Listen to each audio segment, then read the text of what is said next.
জুবিনদা অমৰ হোক।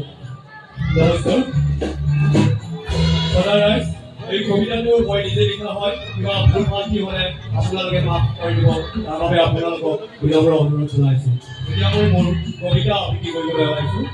নমস্কাৰ হে মহামানৱ প্ৰাণ শিল্পী, জয় জয়তে নমস্কাৰ জুবিনদা, জয় অসম।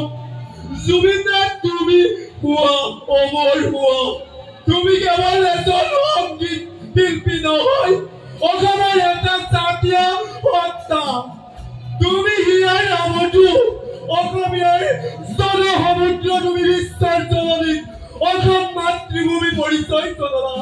মোৰ কোনো জাতি নাই, তোমাৰ এই মহান বাণী, মোৰ কোনো ধৰ্ম নাই।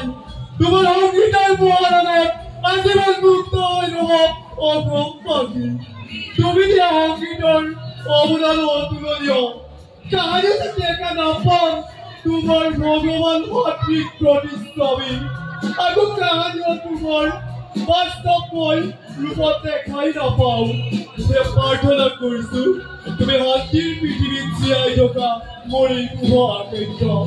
তুমি অসমৰ এজন সংগীতময় সম্ৰাট নহয়, তুমি এই বিশ্ব জননীত অসম দেশৰ অবিস্ময়ী সামিক কণ্ঠস্বৰৰ অবিৰত যাত্ৰা।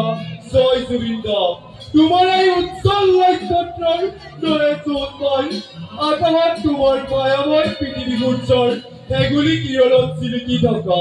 তুমি আকৌ জুবিনদাৰ হিচাপে জনম লোৱা মই বহু আকাংক্ষাবাদী।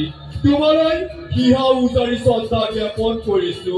হিয়াৰ আৱধূ জুবিনদা, সকলোৰে পৰিচিত অসম তথা দেশবাসী, সকলোৰে মায়াবিনী ৰাতিৰ বুকুৰে জয় গাই নমস্কাৰ।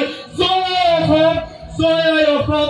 জুবিনদা অমৰ হওক, আমাৰ সদায় হিয়াৰ মাজত আৱদ্ধ হ'ব। ধন্যবাদ।